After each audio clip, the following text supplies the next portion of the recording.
ვიტვიტა და ბათურა. ზღაპარი. ერთ ეზოში ცხოვრობდნენ იხვის ჭუჭული ვიტვიტა და ლეკვი ბათურა.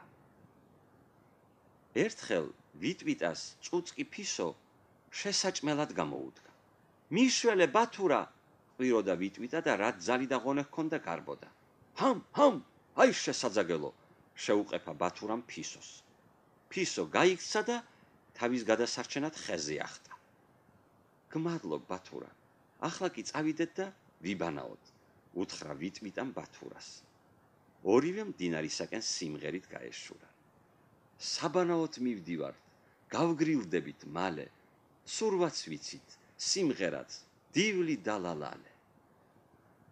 მდინარესთან რომ მივიდნენ, ვიტვიტა მაშინვე წყალში გადაეშვა. ვახ, რა კარგია, ჩამოდი, დაუძახა ბათურას. ბათურა დიდ ქვაზე შედგა. 1, 2, 3, ჰოპ!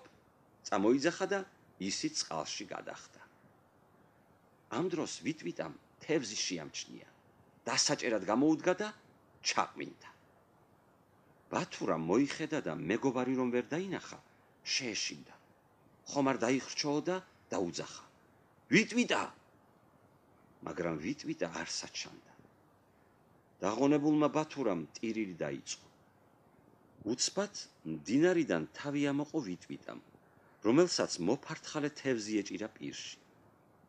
ვიტვიტა ნაპირზე გამოვიდა. თევზი ნისკარტით შუაზე გაყო და ბათურას უთხრა. მიირთვი ძმობილო, ბანაობის შემდეგ საუზმე მეტად გემრიელია. გმადლობ მეგობარო, მიუგო გახარებულმა ბათურამ. მეგობრები მადიანად შეექცეოდნენ. საუზმის შემდეგ ვიტვიტა და ბათურა შინისაკენ წავიდნენ და თან ასე მიიმღეროდნენ. ვახ, ჰამ, მოვდივართ, შინ ვიქნებით მალე, კარგი მეგობრები ვართ, დივლი დალალალე.